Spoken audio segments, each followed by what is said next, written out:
तो हाँ जी, अगर आपके आगे हैंडल से आवाज़ आती है टक टक की चलते जब ब्रेकरों में, तो आपको नट बोल्ट ये टाइम पे टाइट कर लेने बहुत ज़रूरी है। अगर आप टाइम पे नट बोल्ट नहीं टाइट करोगे तो क्या होता है, ये कॉन्सर्ट होता है अपने ऊपर वाला, और ये इस तरह किसी के देखिए कौन टूट जाती है।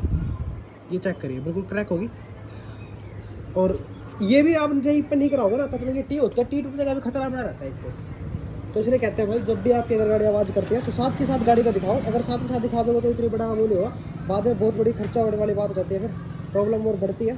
तो इससे बढ़िया आपको टाइम पर नट बोल्ट टाइट करवा लेंगे। अगर आपको दिक्कत लगती है साथ ही साथ दिखाओ, ओके। और सर्विस के टाइम सारा नट बोल्ट टाइट होना बहुत ज़रूरी है।